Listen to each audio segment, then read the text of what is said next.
Jæja, góðir áhörendur, velkomnir í þátt númer 110 á sjónvarpslausum fimmtudögum. Við sitjum hér í hljóðverinu og það er nýbúið að tilkynna að formenn tryggja stjórnmálaflokka, Samfylkingar, Viðreisnar og Flokks fólksins hafi náð saman stjórnarmyndun og já, það eru áhugaverðir tíma framöndan. Já, heldur betur. Hvort þeir verða skemmtilegir, já kannski skemmtilegir í stjórnarnaðstöðu, eflaust en fyrir landsmenn, það er annað mál. Verðum við ekki einhvað að ávarpa það að við mistum aftur úr þátt? Jú. Ég tek það á mig algjörlega. Ég náði mér í einhverja af þessum pestum sem hafa verið að ganga og lagt menn í rúmið jafnvel vikum saman og við hjónin bæði vorum alveg úr leik og ég er svo sem ekki alveg orðinn góður en þá en. Nei, það heyrist alveg áður. En þú þetta kerðir þetta áfram og ég mætti hér niðri í Andri eins og niðursetningur af því ég held ég væri bara að fara að mæta til þín og þyrfti ekki að klæða mig upp fyrir þig eða svona hlaðarpstátt. Mér er mjög létt að við séum bara í hljóði en ekki mynd. Já, það er nefnilega vandamálið. Ég var gripinn þarna fjölmiðlum sem hafðu safnast saman hér í Andirinu af því tilefni að þær væru að mæta þarna konurnar til að tilkynna til að hlýða á valkyrjurnar. Já. Ég hef á tilfinningunni, ég held að þetta nafn sé orðið fast við þær en Já. ég held að þær séu búin að átta að sjá að þetta sé nú kannski ekki besta nafnið. Þannig að Nei, en ég held að skoða hvað þetta er ég held að þetta sé komið til að vera. Ég held að Inga sé svo eina sem er ána með það. Já. Kristrún og Þorgerður vildu nú gjarnan að þær hefði haft meiri stjórn á þessu. Og svo er nú nafngiftin eftir. Svona valkyrjustjórnin, já, það eru fastar þar. Já, það losna ekki úr því. En við bætum upp það hafa mist úr þáttir það ekki með aukaþætti eftir að stjórnarsáttmálinn verður kynntur. Jú, er það ekki? Ég held að rýna hann aðeins. Já, og ég hef ekki að veðja á tímalínan sé í dag nú er fimmtudagskvöld, svona undir kvöldmatt. Þetta verður kynnt fyrir þingflokkunum á morgun föstudag. Svo verður væntanlega blaðamannafundur þar sem innvolsið og stjórnarsáttmálinni kynntur á laugardag, ríkisráðsfundur á sunnudag og lyklaskipti í ráðunautum á mánudag á Þorláksmessu. Er mánudag Þorláksmessa? Já. Er þetta ekki svona Þetta er ekki ólíklegt. Já. Og þá þær búin að tryggja það að Bjarni flytji ekki áramótavarpið, sem hefur ábyggilega verið hluti af flýtinum. Einmitt. Þannig að þetta, já, ég held að þetta sé tímalína, þannig að þá erum við væntanlega að horfa á að taka auka þátt á sunnudaginn. Já. Er það ekki svona, að því gefna þetta, ég ætla nú að vona að þetta verði ekki svona og undanfæðið 2 stjórnarsáttmála, hvað voru þetta ekki? 40, 50, 60 síður eitthvað svo leiðis. Þetta er sem fyrri stjórnarmyndun og eflingu Alþingis.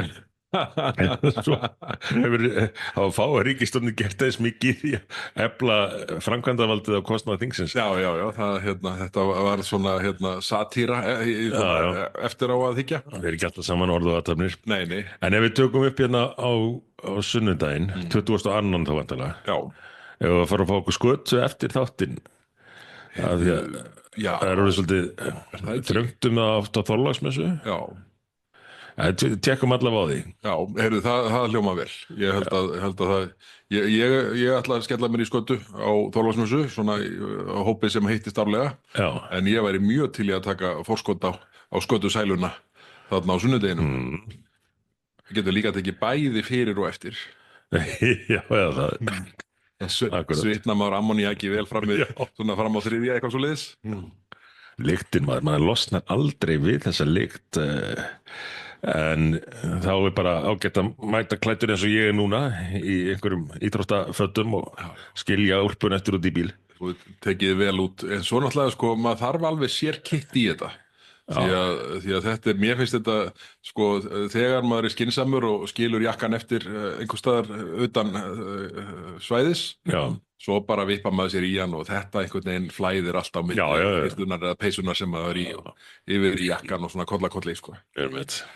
En hvernig heldur að sko, aðeins að þessari nýju ríkisstjórn sem að verður kynnt helgina. Ég telji það rétt að í stjórnarflokkunum eru hvorki fleiri né færri en 22 nýir þingmenn. Já, En ég held að, ég taldi þetta nú ekki nákvæmlega, en ég held að það séu fleiri nýjir þingmenn innan ríkisstjórnar heldur en 2009 þegar endurnýjunin var hvað mest. já, 22 af hvað, 36 hvað, Með minnir að sé 36, já. já, það er býsna hátt Það er hlutfall. rosalegt hlutfall. Þannig að sko segjum að það fari 11 í ráðherrastól, þá er eftir 25, Já, erum við að tala að verði 3 með þingrenslu í salnum og 1 Já. í forsetastóli. já, það er viðbúið. Það er viðbúið. Þannig að þetta er dálítið mögnuð staða. Já, já. Það verður áherslu að fylgjast með þessu og miðað við þennan stutta blaðamannafund hérna niður í áðan. Þá virðist það nú reynast rétt sem að maður hafði heyrt og mann hafði grunað að flokkur fólksins að bara verið til í að gefa allt eftir til að komast í ríkisstjórn. Já, það var alveg augljóst af orðum Ingu. Sko, og með eitt af stóru lofurðunum um hvað 450.000 króna lágmarkslaun skattfrjálst, þá svarði hann því bara, já, ef við hefðum fengið 51%, þá hefðum við staðið við þetta.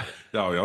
En Eru lofurðin semst svona að það gilda ekki nema menn fái reynan meirihluta? og hún sagði nú einhvers staðar að það þyrfti ekki að ringi í sig í tengslum við stjórnarmyndun ef ætti ekki að klára 450.000 krónur skatt og skerðingar. Já, það er fljótt að breytast.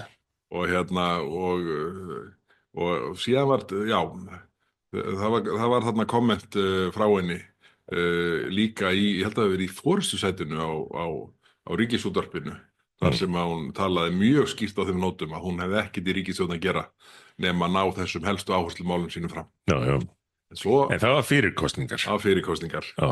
Þetta er bransinn. En það verður svona áhugavert að sjá hvernig margir hlutir þarna spilast. Ég ímynda mér að þessu margir sem að fylgist með til að mynda hvernig atvinnuvegaráðuneytið, hver heldur á því og hver áherslurnar verða, bæði hvað landbúnaðinn og sjávarútveginn varðar. Og þarna er náttúrulega einn flokkur sem vill fara fyrningarleið, einn vill tvöfalda veiðigjöld og einn vill frjálsar handfæraveiðar. Það er ekki allt samrýmanlegt í þessu.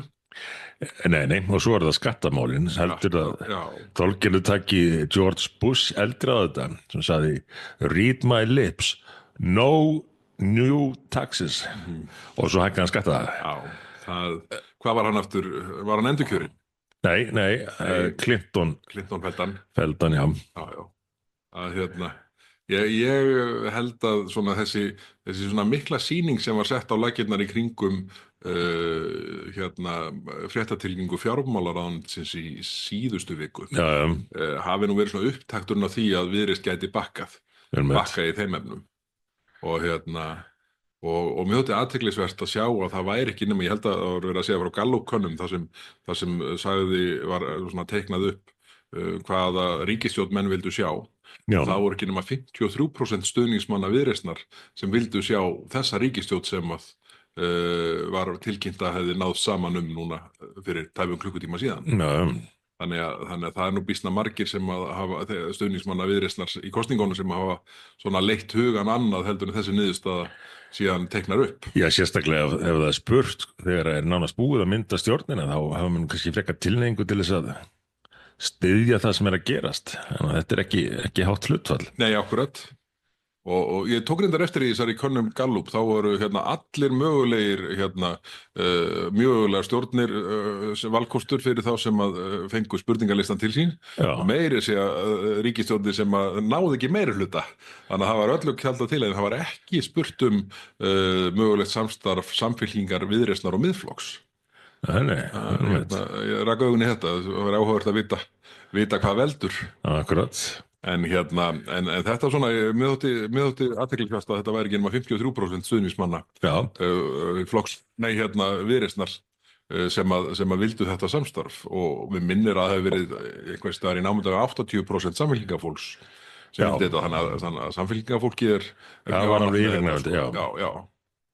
Það er auðvitað aldrei 100% í svona lögum, en 80% er mjög svona afgerandi stuðningur en það vantar mikið upp á því að þegar þú rétt tómar helming. En ef ég man rétt þá vildu 0 stuðningsmenn Miðflokksins þessa stjórn sem að nú er verið að mynda og kemur kannski ekki óvart. Alltaf traust, aldrei lítil í sér. Já, einmitt. Þetta verður, og síðan þetta eitt embætti sem að verður hérna, sem verður sko áhugavert að sjá hvar lendir, og miðað við það að sé ekki nema 3 með þingreynslu í óbreytta þingmannahópnum. Já, Það er þá, ef við svona reynum að lesa í hverju er líkleg til að vera ekki ráðherrar. Finnst það ólíklegt til dæmis að Þórunn Sveinbjarnardóttir verði ráðherra. já. Og síðan er Guðmundur Ingi þarna. Þórunn er á eftir landlækninum, er það ekki í Jú, Suðvestur? það er næst, sko, það er einn á milli. Það er Þórunn er í 3. Já, já. Og þannig Þórunn er í 3, sko, en það náttúrulega væri fráleit hugmynd að setja einhvern nýgræðing í forsetastól. Ég held að slíkum sé ekki til að dreifa. Ætlar að veðja á hver verður forseti Ég Alþingis? ætla að veðja á Þórunni Sveinbjarnardóttur. Já, Og sko, sem er þá svona endurreisn töluverð hennar pólitískt, því að það náttúrulega var vita það allir að það hefur ekkert verið sérstaklega líkt á milli hennar og Kristrúnar. nei, Hún var svona hinum megin hryggjar í þessum já, algjörlega. klofna 6 manna þingflokki sem fór í gegnum síðasta kjörtímabil. Já, en 11 ráðherrar segirðu, þar voru búin að segja alltaf fækkaðum, hvað er þið núna? Þau eru 12 í dag. Það eru 12, fækkunum eitt, það gildi sem fækkun. Já. Og þá ertu að spá í hvað, 4-4-3, flokkur fólksins með 3. Er það ekki líklegt? Samfylkingin fái 5 með forsetanum, Viðreisn 4 og flokkur fólksins 3. Já, Ég held að það hljóta að verða niðurstaðan, sko. Og og svo sem ekkert ólógísk miðað við þingstyrkin, sko, annars vegar, og síðan auðvitað ef að flokkur fólksins þurft að gefa meira og minna allt eftir, þá auðvitað þarf að lempa það einhvern veginn. já, Þannig að það væri þá væntanlega, þar er Inga, Ásthildur Lóa og Ragnar Þór Ingólfsson ráðherrar. já, heldur það. Ég held að Guðmundur Ingi verði áfram í þingflokknum, sem formað þingflokks. Já, já, Ertu með upplýstara giska en þetta? nei, ég veit ekki hvernig hann tekur því, hann er nú búin að vera þarna með frá upphafi. Já.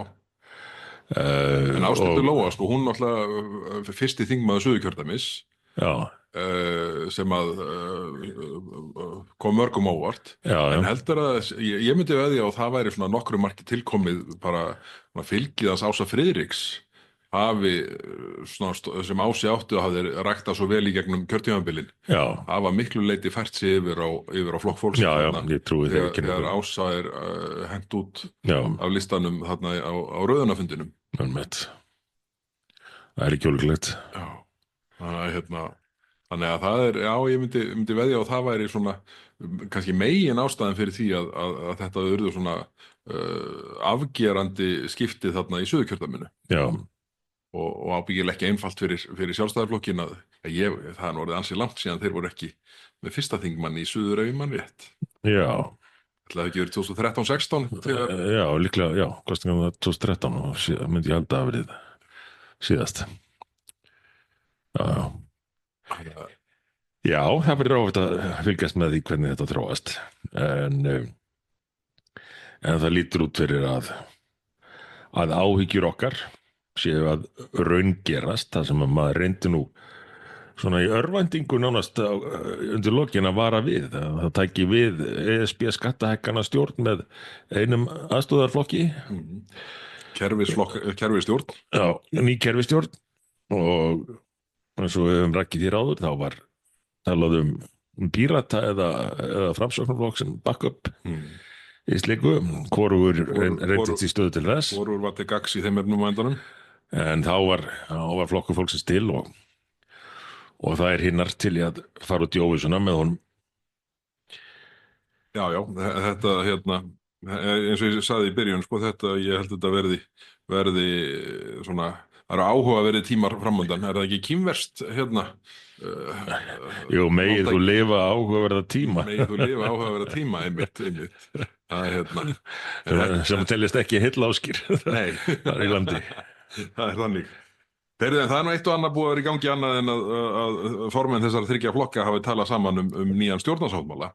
Það eru bara raunheimar halda áfram og hér hafa menn hrokkið af hjörunum út af hennu ýmsa síðustu daga þegar maður hélt að bara menn ætti að vera uppteknir við það að undirbúa jól og fylgjast með stjórnarmyndunarviðræðum sem litlar fréttir bárust af þangað til núna rétt áðan. En eitt af því sem hefur hrist hvað mest upp í umræðinni síðustu daga er úttekt viðskiptaráðs á kjaramun á opinbera og almenna markaðnum. Já. Og það hefur verið svona áhugavert að fylgjast með hversu svona harkaleg viðbrögð Kolbrún Halldórsdóttir hefur nú kannski verið mest í fjölmiðlum sem formaður BHM eða nú framkvæmdastjóri, formaður held ég hún sé. Og brigslar viðskiptaráðsmönnum hinn ýmsu óheilindi og það allt saman. Það er svona þegar tölurnar hendi ekki þá. Já, en þarna var niðurstaðan sú að þegar væri búið að taka tillit til styttri vinnuviku, svona aukins atvinnuöryggis og aukins veikindaréttar og það var eitthvað eitt atriði til sem ég man ekki augnablikinu hvert var, þá samsvaraði þetta 19% launahækkun fyrir hinn opinbera starfsmann. Já, og eftirlaunin náttúrulega frekari. Já, og það svo sem kannski lá fyrir áður þó að menn hafi einhvern veginn litið framhjá því og talað allt öðruvísi að opinberi starfsmenn væru komnir fram úr fólki á almenna markaðnum sem að var nýlunda því að aðeins hærri laun á almenna markaðnum höfðu alltaf verið réttlætt með því að það væri meira starfsöryggi og betri eftirlaunatrygging og allt þetta hjá hinu opinbera. En nú er allt fallið með opinbera markaðnum. Já. Og við höfum séð það og rætt hér fyrir í þáttum að það er bara orðið erfitt fyrir almenna markaðan að keppa við hið opinbera starfsmenn. Já. Heldur að þessi þróun lægist með nýrri ríkisstjórn? Með þessari ríkisstjórn. Það er gott að þú ekki bara missa húmórinn. Við þurfum að skoða svona hvað þessi 19% verða eftir 2 ár. Já, nefnt. Ég held þetta verði, ég held að þetta ríkti verulega í þessari stjórn í fjárlögum númer 2. Já, maður skildi ætla það. En já, þetta verður mikið bíó. En en þarna 19% betri kjör sem að opinberir starfsmenn njóta eða sem sagt samsvara 19% launahækkun og þetta er dálítið magnað sko og það kemur nú ekki óvart að svona ef maður horfir á sko kynjahlutföll opinberra starfsmanna þá geti þetta nú verið breyta inn í sko umræðum jöfn laun kynjana. Þetta er það mikill munur. Já, en mann geta örugglega ekki hugsa sér að fá rétta niðurstöðu í því ef að svo niðurstöða er að það sé búin að nást fullur árangur. Nei, það er ómargir sem reiða sig á vandamálið. Það væri nú bara eins og fyrir Borgarlínukirkjuna að missa tafirnar á umferðarljósunum sem væri hægt að laga með minnsta tilkostnaði alls samgöngusáttmálans. Tapa vandamálinu. Það er bölvað að lenda í því.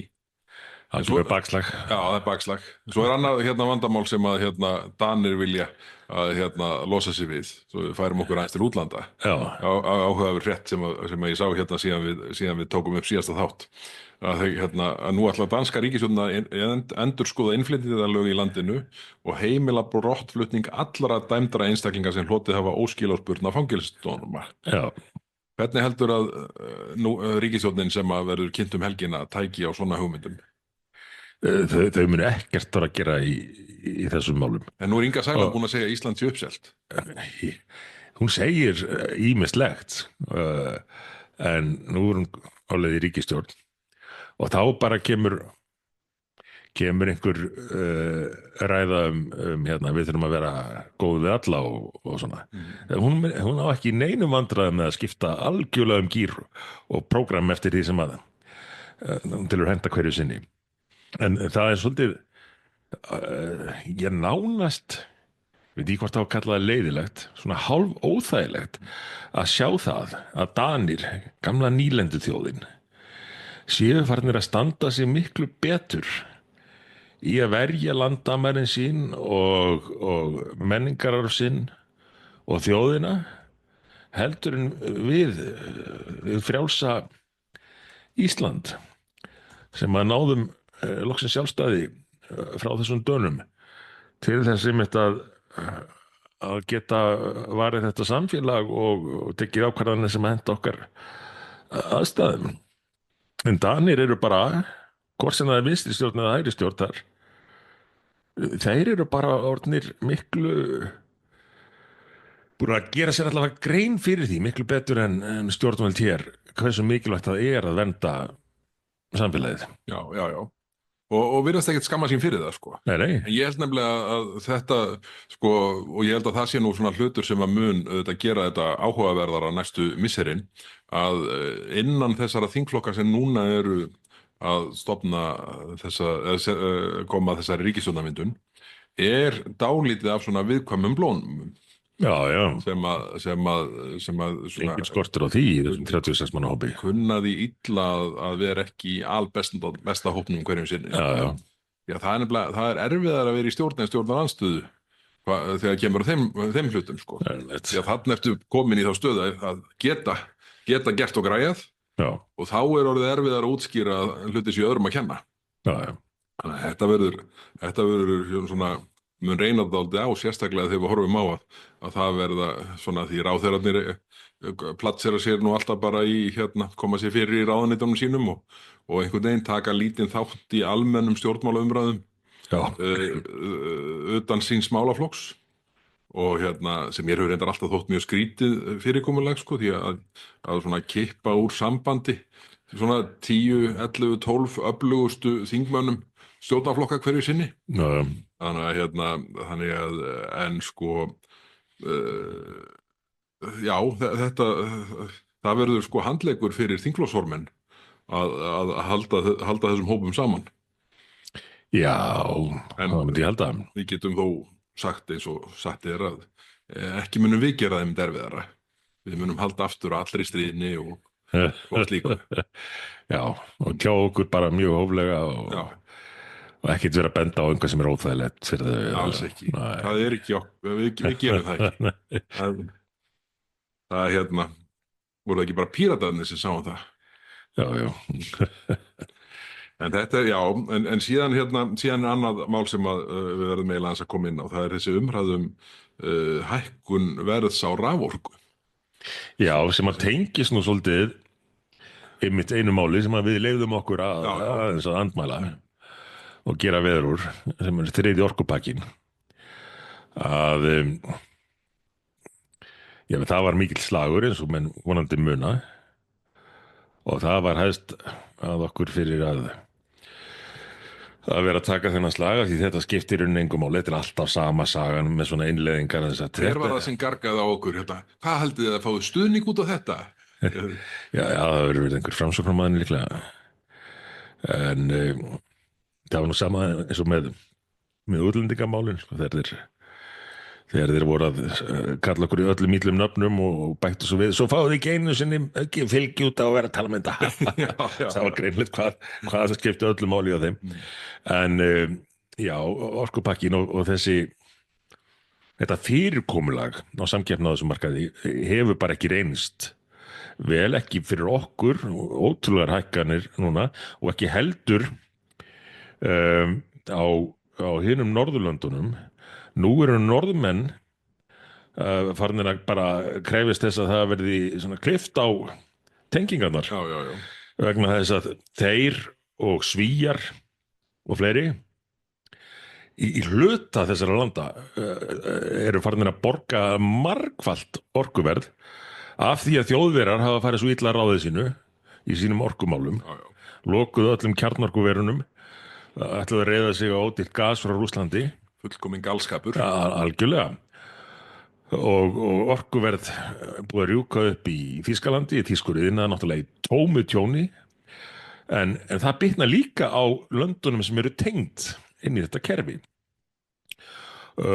Og orkuverð í til dæmis suðurhéruðum Noregs og Svíþjóðar sem eru tengd við þetta orðið margfalt á við á þeim svæðum sem er ekki tengd inn í þetta kerfi. Já. Ég sá einhvers staðar að svona sturta væri farin að verðleggjast á 500 kall. Já, ég get vel trúað því. Ég sá kort yfir þetta bara fyrir nokkrum dögum með hvernig verðlagsþróunin hefði verið á hinum ýmsu svæðum í Evrópu og eins og þarna í Suður Noregi og Svíþjóð þá er þetta orðið margfalt á við það sem er á ótengdu svæðum. Og þá er einhvern veginn þetta fyrirkomulag ekki að virka. Og orkumálaráðherra Svía lýsti því yfir að þetta væri bara algjörlega ótækt fyrir Svíþjóð að fyrir klaufaskap og vandræðagang og vitleysu þjóðverja í sínum orkumálum þá þurftu Svíar núna að borga margfalt orkuverð. Já. Og síðan höfum við líka hérna heima þetta heimatilbúna vandamál sem snýr að skortinum á skorti á raforku. Þetta er búið að blasa við árum saman að sé það sem stefni í og nú held ég að ég hafi verið séð það í hérna orkuspá Landsnets að það væri svona þetta er staðan að minnstakosti til 2029. Já. Og það eru þetta bara þyngri en tárum taki að menn finni sig á þeim stað í þessu allsnægta landi í þessum efnum. Og það er ekki eins og þetta hafi verið ófyrirséð. En í þessum málum eins og svo mörgum öðrum þá koma menn með þetta svar. Já, bara okkur fjölgaði svo mikið skyndilega. Okkur í merkingunni Íslendingum hefur náttúrulega ekkert fjölgað. En það hefur verið mikill straumur fólks til landsins og almenningur er náttúrulega kannski ekki að nota mjög verulega stórt hlutfall af orkunni en þegar er skortur þá getur breyting á eftirspurninni á almenna markaðnum eða semst hjá almenningi þetta haft verulega áhrif af því það er ekkit hægt að bæta við. Það hefur ekkert verið gert í að bæta við. Þannig að þó þetta sé ekki nema nokkur prósentustig ef það eykst aðeins í raforkunotkun almennings þá hefur það strax mjög veruleg áhrif á velagið. Af því að stórnotendurnir eru með yfirleitt samninga til margra ára en áhrifin koma fram hjá almenningi. Akkurat. Þessi jaðar áhrif, gerist að kalla það.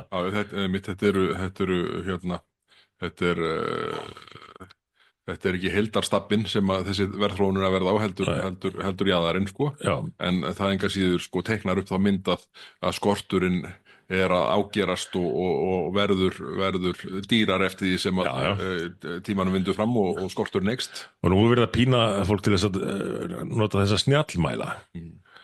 En ættum nú að spyrja norðmönnum það, hvernig það reyndist.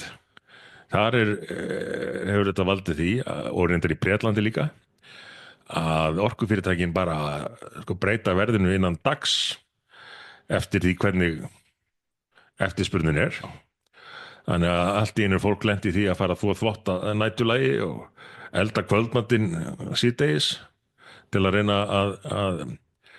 að spara orkukostnað af því hann er hærri þegar álagið er mest þetta. En almenningur á bara að vera laus undan þessu. Það á bara að vera til nóg af orku til þess að almenningur á Íslandi geti eins og áratugum saman hefur verið hér hluta lífsgæðunum við að búa í Íslandi að almenningur geti bara gengið að ódýra orku á föstu verði. Já. Við höfum nóg annað á mót okkur. Já. Veðrið til dæmis. Já. Þetta er en síðan eru íbúar í þínu gamla hverfi sem hafa eitt og annað á móti sig núna, aðalega grænan vegg. Já, ég skal passa mig að fara ekki of langt í þessu, það er að segja að taka ekki allan þáttinn í þetta, en þetta er náttúrulega algjörlega brjálæðislegt að svonalega gerist. En það sem ég vil fyrst og fremst benda á, og ég var nú í viðtali í Bítinu á Bylgjunni, var það ekki í gær eða hvað, með Gulla Byggi Fyrradag. já. Við erum orðin svona tvíekki í þessum málum og ef menn vilja hafa samband pant okkur, þá er það sjálfsagt mál. Mætið með stand-up og skipulagsmál og byggingaframkvæmdir. En aðalmálið með þetta er að þetta er svo lýsandi fyrir það hvernig mistök eru gerð hér á Íslandi á mörgum sviðum samfélagsmálana. Það er alltaf þetta. Það er reynt að vara við. Það er bent á að stefnan sé skaðleg og muni leiða hitt og þetta af sér. Og svo er farið af stað með einhver verkefni á grundvelli þessari stefnu og menn reyna að vara við. Og þá er sagt óþarfa áhyggjur og allt þetta. Svo þegar skaðinn er skeður, þá verða menn brjálaðir. Og þetta er einkum áberandi í skipulagsmálunum, sérstaklega í Reykjavík. Og það er synd hvað nágrannasveitarfélögin hafa látið draga sig inn í það rugl allt saman. Og ríkisstjórnin, fráfarandi ríkisstjórn, svo við höfum nú oft nefnt hér, að þetta svona mistök, ég neita að kalla þetta skipulagsslys, því að slys er ekki skipulögð, en svona skemmdarverk í rauninni, þau kom ekki til af sjálfu sér. Þetta er í samræmi við stefnuna, þetta er tengt fíkn borgarinnar í sölu byggingaréttar vegna gegndarlaus hallareksturs og við sáum það nú bara í þessu tiltekna skemmudæmi að þar vildu þeir sem að byggðu skemmuna draga úr byggingarmagninu. Borgin sagði bara nei, sko. Þeir þurfa allavega að borga þessa 15.000 fermetra. Þeir enduðu á minnka byggingarmagnið að það ekki að borga fullan skatt. Jú, þeir minnkuðu held ég í 11.500, borguðu samt gjald fyrir 15.000. Af því að borgin gat ekki hugsa sér að missa þessar tekjur. Og það versta er að þetta má eingöngu gerast á þessum þéttingarreitum. Og þá verða til svona furðuhverfi, svona furðubyggð eins og þarna. Á meðan að í gegnum tíðina áratugi jafnvel aldir það voru ákveðin iðnaðarhverfi og svo voru íbúðarhverfi. En þarna ægir öllu saman á þessum þéttingarreitum þar sem að íbúðirnar eiga helst að vera bílastæðalausar vegna hvers? Að þetta er allt hluti af stóra planum borgarlínuna. Að neyða fólk sem kaupir þessar rándýru íbúður og þéttingarreitunum neyða það upp í borgarlínu. Og hvað kemur á daginn? Eins og við sáum nú í fréttum ekki dalsur löngu. Það gengur bara erfiðlega að selja íbúðir sem er ekki með bílastæði. Hver hefði trúað því að þeir sem að hafa efni á að kaupa þessar dýru íbúðir að þeir vilja hafa bílastæði? Já, svo það er ekki bara fyrir þá sem þarna búa, sko. Það koma gestir til þessa fólks. Já. Og það er um til göttunum, sko. Þetta er allt, skammsýnin er allsráðandi í þessu. Já. Og það er einhvern veginn, sko, eins og það er svona eðli samfélagsins og byggðarinnar er ekki, virðist ekki að vera tekið til skoðunar í neinu samhengi. Nei, ekki eðli byggðarinnar og samfélagsins og ekki mannlegt eðli heldur. Af því að það er bara litið framhjá einstaklingunum og manneskunni í rauninni í skipulagi þessara borgar núna. Því að sko, umhverfið sem að fólk sem byggt er upp, það hefur ekki bara efnahagslega áhrif, það hefur vissulega mikil efnahagslega áhrif. Íbúðir eru verðmætari og endast betur ef það eru fallegar og í fallegu umhverfi. En þetta hefur líka bara mjög töluverð sálræn heilsufarslega áhrif hvaða fólk er boðið upp á. Já, við höfum fengið aldeilis sko viðtölin varðandi það núna eftir að grænivekkurinn birtist. Já. Þarna við stofugluggan hjá þeim í Aspar, hvað heitir þetta? Skiptir ekki, það kemur á eftir ás eitthvað. Já, sko þetta er nú í móanum hérna, mínum gamla verður þetta ekki flokkað með bökkunum allavega, ég man ekki hvaða hverfið þetta var látið til en þetta er þarna í Mjóddinni og og svo mæta þessir borgarfulltrúar sem eru búin að keyra þessa stefnu grimt og bara skilja ekki neitt í neinu. Og jafnvel fólk sem að býr þarna í grennd og hefur keyrt fram hjá þessu daglega bara botnar ekki neitt í hvernig þetta gætt gerst. Nei. En þetta er bara í samræmi við stefnuna og hefur verið margtekið fyrir hjá borginni.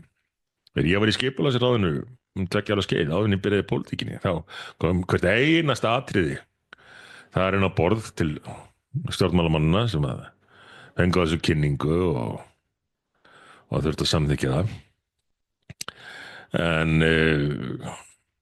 þarna fyrramenni sig bara algjörlega ábyrgð þrátt fyrir þetta sé í samræmi við þá stefnu sem keyrð hérna og við sjáum þetta svo víða við sjáum þetta í stóra dæminu nýja Landspítalann sem að var bara algjörlega í samræmi við það sem til stóð og þrátt fyrir að flestir hafi verið búin að gera sér grein fyrir því áður en að fyrsta skóflustunga var tekin að það væri kannski ekkert vit í því að setja þessar stóru kassa þarna á umferðareyjunum við Hringbraut og ætti bara að byggja nýtt glæsilegt þjóðarsjúkrahús á hendur í stað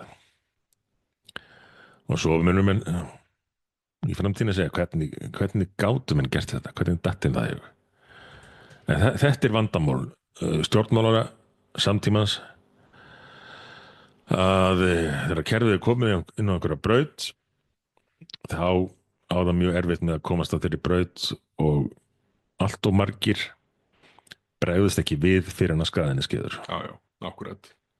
En það er hérna, og síðan er nú líka hérna, það er svona, þarna erum við að tala nýbyggingar þar sem það passa illa inn en hérna, nú hefur það hefur svona verið fluttar fréttir af því eftir kosningar uppákomu Ásmundar Einars Daðasonar fyrrverandi, jú, hann er ennþá ráðherra. Já, starfandi ráðherra. Starfandi félagsmálaráðherra. Þar sem að voru fréttir fluttar af því 4 dögum fyrir kosningar að hann hefði verið að opna meðferðarheimili í Mosfellsbæ. Já. Og nú eru komnar fréttir af þessu sama máli þar sem fyrirsögnin þóttist opna meðferðarheimili sem enn stendur lokað. Já. Og það er ekki eins og það sé lokað bara fram yfir helgi. Það er sko, af gögnum virðist það ekki einu sem verið að búa að bruna hann að það. Þannig að þetta er allt hið furðulegasta mál. En sko, þetta má ekki bara segja að þetta hafi verið viljandi blekking því að þetta lá alveg fyrir á sínum tíma. Það er ekki hægt að kalla þetta neitt annað sko. Og þetta er sko þetta mál, skóflustungan við Ölfusárbrú. Það velkist enginn í vafa að þurfti nýja brú yfir Ölfusá sko. Umræðan snýst ekki það. Það er bara þessi sýndarmenn. Kannski rétt að hannana áður nú svona, menn myndu svona, sumir hefðu gert það sko og síðan skóflustungan í Laugardal og svona það er ofsalega mikil svona svona það er verið að bjaga raunveruleikann eins og mögulegt er í með tilliti til þess að það gagnist í kosningum. Þeir voru nú duglegir við þetta framsóknar ráðherrarnir þarna á lokasprettinum fyrir kosningar. Já. Og hafa nú svo sem oft verið gagnrýndir fyrir það hafa nú þannig að ég held að verið Helga Vala Helgadóttir sem óskaði bara eftir sérstakri úttekt Ríkisendurskoðunar á því hvernig framsóknarmennirnir, það var nú reyndar væntanlega netinu kastaði yfir alla en ég held að það verið framsóknarmennirnir sem svona voru svona orsök þess að sú skýrslubeiðni kom fram en það var sem skýrslubeiðni til Ríkisendurskoðunar meðferð opinbers fjár í aðdraganda kosninga 2021 þar sem að sérstaklega framararnir þóttu ganga býsna hart fram. Já. Og svo aftur núna þetta með svona atriðum. Þetta er náttúrulega manni finnst nú eiginlega að svona lag ætti að hafa einhverjar afleiðingar. Það er beinlínis verið að villa fyrir fólki. Já, akkurat. En sko afleiðingarnar gætu auðvitað verið þær að vísa kæru framsóknarmanni í kraganum frá þannig að þeir setji uppi með formannin sinn á þingi sem virðist vera það sem þeim hugna síst Já. framsóknarmönnum í kraganum. Já, það er svolítið merkilegt. Þeir leggja mikla áherslu á að koma honum út af þinginu Já, með endurtalningu og það er ekki víst að þessi stuð á fundum þar núna. nei, mitt. En þetta er ábyggilega þetta lítur að vera mjög sérstök staða. Já, Að þarna sé sem sagt, það kjördæmi sem að fer nú ábyggilega nærri, ég er nú ekki búin að skoða en það er ekki útilokað að Framsóknarflokkurinn hafi þrátt fyrir allt fengið flest atkvæði greidd í kraganum. já, mestan atkvæðafjölda. Já, mestan atkvæðafjölda að sem sagt flokkurinn þar sé búinn að leggja fram kæru til landskjörstjórnar og það sem gerði krafu endurtalningu og eina markmið endurtalningarinnar er að losna við Sigurð Inga Jóhannsson, formann flokksins út af þingi. Nefnitt. Bara that's it. Já, já. Það er ekkert annað til Það er ekki hægt að lesa annað í þetta. Nei, þannig að það er að því var flokkurinn ekki 108 ára núna fyrir nokkrum dögum síðan. Jú, það passar. Ætli það hafi verið kökuveisla, ég veit það ekki en þetta svona, ég reiknaði nú með því að þetta var svona lág í loftinu þarna á daginn eftir kjördag að einhverja svona vangaveldu verið í gangi en ég gaf mig nú að það hefði verið leitt í jörð einhvern veginn og þessi áhugi Framsóknarmann í kraganum hyrfi en svo bara mættu þeir með lögfræðiplagg frá Gesti Jónssoni held ég að það hefði verið og þetta já, þetta er ekki víst að þetta gleðji formannskontórinn. Nei, alltaf. En það má ekki allt vera einfalt í þessu. En er eitthvað fleira, eru við að gleyma einhverju í vikunni? Já, það er spurning hvort við höfum að taka smá útlandahot núna. Já, er það ekki? Langt séum við farið til útlanda, það er náttúrulega lítið slíka útúrdúra þegar í aðdraganda kosninga. Það er nefnilega ekki bara líf í pólitíkinu í Íslandi heldur hjá nágrönnum okkar, þannig séð, í Kanada. Og já, þú heimsótt Vestur Íslendinga í Kanada. Já, tvisvar, alveg magnað. Alveg stórkostleg upplifun. Og ég hugsa nú að Vestur Íslendingarnir kjósi nú flestir Pierre Poilievre, miðflokksmanninn í Kanada, sem að tala nú mjög á sömu nótum og við, samskonar rök, samskonar ábendingar og talar meira en nokkur annar að því sem maður hefur séð á heimsvísu og fyrir utan okkur skynsemishyggju og mikilvægi hennar. Nema þarna er þessi Trudeau núna lentur í stórkostlegum vandræðum. Vonum seinna. Já, akkurat. Og ráðherrar segja sig úr ríkisstjórninni, hver af öðrum aðstoðar forsætisráðherrann og fjármálaráðherrann og húsnæðismálaráðherrann held ég hafi fyllt svo í kjölfarið. Því að já, maðurinn virðist ekki alveg vera með raunveruleika tengingu alltaf.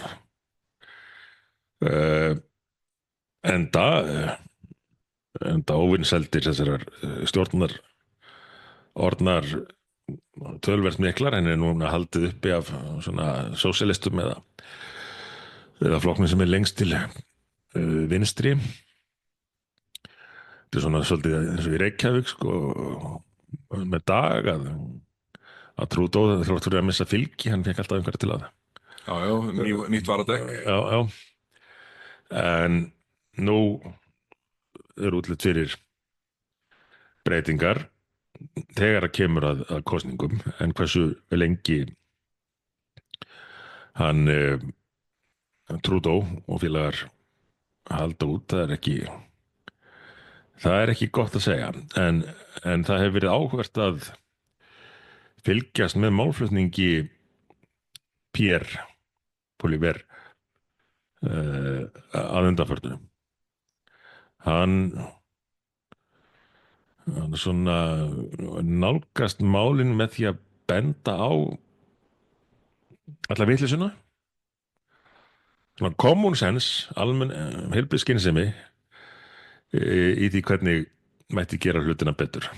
Akkurat. og já, ef það eru kosningar núna þá er það yfirburða sigur. En hann svona, ég veit ekki hvort þú séð einhverja af þessum ræðum hans að undanförnu. Jú, einhver hefur ég séð sko. Já, myndi mig svolítið á sem við vorum að tala um í aðdraganda kosninga hér. Já. En þetta verður gjörbreyting fyrir Kanada ef þeir losna við Trudeau og fá hann inn í staðinn. Ég held að það sé alveg bara blasi við. Mér sýndist Trump á X að með skoðanakönnun hvernig mönnum lítist á að Kanada yrði fylki númer 51 í Bandaríkjunum. Það er náttúrulega ekki til að gleðja Trudeau. Nei, en þetta er svo mikil synd bara hvernig hefur verið farið með Kanada á undanförnum árum.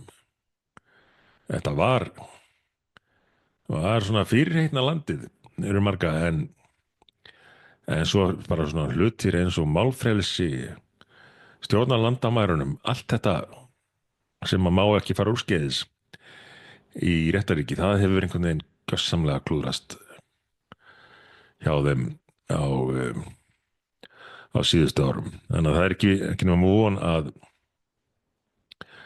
það hafi orðið mikil breyting á fylgi við flokkana og eitt af því sem mér fannst ágætt núna í fyrradag nýverið sem Pulliver var að tala um að var eins og við höfum ítrekað bent á hér. Það er alltaf þetta sama sem merkir milli útgjalda og árangurs. Það var frábæra það hjá honum. Já. Hann sagði hérna það er búið að eyða, það var nú held ég einhver frá kanadíska ríkisútvarpinu sem spurði hann, nú er bara ríkisstjórnin búin að gera heilmikið í húsnæðismálum, hún er búin að eyða þetta og þetta miklu í þau í viðbót. En hann bent á þetta sem okkur er nú tíðrættum. Það er ekki sama útgjöld og árangur. Og þetta er eins og komið þessa samlíkingu. Ef þú færir á dýran veitingastað og fengir hræðilega þjónustu og hræðilegan mat og matareitrun eftir allt saman. En þú myndir saman segja, þetta var nú alveg frábær sko, því það kostaði mig $1,000. Þannig að þetta hlýtur að hafa verið fínt. Já, akkurat. Einhver hugsanavilla. Já, en svona er þetta í svo mörgu. Það vantar svona heilbrigða skynsemi og tengingar við raunveruleikann og við sjáum þetta í íslenskum stjórnmálum líka og þegar ný ríkisstjórn er kynnt hér það er ekki viðbúið að þær munist þá státa sig að því að ætla að auka útgjöld til ákveðna málaflokka frekar en að útskýra hvernig þeir ætla að laga. Já, það er örugt. Og hérna ég sé nú hérna inn á CNN Trump and Musk unleash a new kind of chaos on Washington og þess liðin í Washington líst nú ekki vel á hagræðingarstjóran Elon Musk og verkefni sem hann hefur fengið í hendurnar og ætli sé líklegt að nýja ríkisstjórnin setja á laggirnar hagræðingarsal eins og við vorum að tala fyrir? Nei, ekki þessi stjórn, hún getur glemt því. En ég hef áhyggjur af sömu hópum og með þessa stjórn og í Kanada. Til dæmis, bara svona það sem stundum er bara talað sem vinnandi fólk. Þú manst nú eftir mótmælum vöruflutninga, bílstjórana og bændana á sínum tíma. Þar bara beitti ríkisvaldið sér til að kæfa mótmælin með ótrúlegum aðferðum, að loka bankareikningum manna og óbóðsleg afl sem var beitt í að berja á henni. Já, og þetta uppnefna þá að þeir væru fasistar og allt þetta látt fyrir að þarna væri fólk af alls konar uppruna að taka þetta í þessum mótmælum. En það er búið að fara svakalítið með til dæmis landbúnaðinn í Kanada og það er mér hugleikið af því að margir af þessum Vestur-Íslendingum eru auðvitað bændur. Já, akkurat. En Kanada er ekki eitt það. Sjáðu Holland og Frakkland og Þýskaland, hvernig sótt er að landbúnaðinum og í rauninni bara allir í framleiðslu. Þetta er einhver sjálfseyðingarhvöt sem er búin að grípa sig víða á Vesturlöndum. Að draga úr allri framleiðslu hér í nafni einhverja loftslagsmála til að mynda og flytja framleiðsluna bara annað þar sem hann losar miklu meira. Já. Það er nú, ég ætla ekki einu sinni að segja að það er svo súr brandari hvernig þú metur nýju ríkisstjórnina gagnvart þessum sjónarmiðum. Já, ég hef ágjur. Þess vegna kem ég nú inn á þetta, ég hef ágjur af því Já. hvernig þetta verður, því þetta verður ríkisstjórn umbúða frekar en innihalds ekki síður en svo sem er að fara frá. Þriðja kerfis vinstristjórnin í röð. Já, Það var ekki það sem við þurftum. nei. Heyrðu, en þetta er orðið ágætt í dag. Já. Við bíðum spenntir eftir að sjá stjórnarsáttmála nýrrar stjórnar og ég er eiginlega ennþá spenntari að sjá þingmálaskrána þegar hún liggur fyrir. Þar svona sýna menn undir húllífina Já, já. hvað menn raunverulega ætla sér að gera og hvað ég var að veðja á. Þingi verið kallað saman svona 12. Já, Hvernig hittir eitthvað þetta svo á? leiðis að verður hvað er ekki miðað við þriðjudag oft Það er það er annar þriðjudagur í september Já. þingsetningardagur alltaf. Já, það er kannski bara í þeim tilvikum. Veðja á þriðjudaginn 14. Já, Þá verið þingi kallað saman. Það voru semst ein heil það er ekki verklegt. vika þarna eftir áramót og þriðjudaginn 14. Já, Þannig að ekki seinni en það kæmi þá þingmálaskráin í loftið. já, Að það verður skemmtilegt að fara í gegnum hana eða áhugavert skulum við segja. já. En góðir áheyrendur, takk fyrir að hlusta í dag. Við verðum ef allt heldur fram sem horfir, þá verðum við með auka þátt hér þegar stjórnarsáttmálinn verður komin í loftið. Við erum að veðja á að það verði á laugardaginn. Tækjum þá upp væntanlega á seinni-part laugardags eða sunnudag. Já, Reynum að greina þetta aðeins. En svo veðjum við þá lyklaskipti á Þorláksmessu já, og þá verði ef að veðja á Kristrún Þorgerður í forsætis. ég hefði giskað á að Þorgerður myndi byrja sem forsætisráðherra og þær myndi semja að svo tæki Kristrún við. En svona miðað við hvernig er talað núna þá skil útlit fyrir að það verði bara Kristrún. Þess er ekki langs að bíða að við fáum að vita það. Nei, verður þáttur milli jóla og nýjárs eða að draga úr væntingum það? Ég var nú svona gæla við að draga úr væntingum þátt milli jól og nýjárs Já, en síðan kemur áramót uppgjörið já, þarna upp úr áramótunum. Við leifum alltaf árun að líða áður en að já. við tökum þetta ekki eins og skaupið sem eru búin að taka allt upp held ég í nóvember. Heyrðu, hvernig verður það? Þetta áramótaskaup skrifað meðal annars af einhverju konu sem að kærði Stefáninar. Já, hún hefði ekki húmor fyrir því. Nei, hann var nú bara benda á hún héldi fram einhverjum og hún var aktivist og héldi fram einhverjum öfgakendum skoðunum. Hún kærði hann fyrir það en hún er á sama tíma að skrifa áramótaskaupið. Já. Hvernig heldur við fyrir út af því? Það er ekki víst að vera alveg sanngjarnt grín. Við höfum síðan svartara. Já. Heyrðu, aftur, kæra áheyrendur, takk fyrir að hlusta í dag. Við heyrumst aftur á næstu dögum. Jep, takk fyrir. Bless.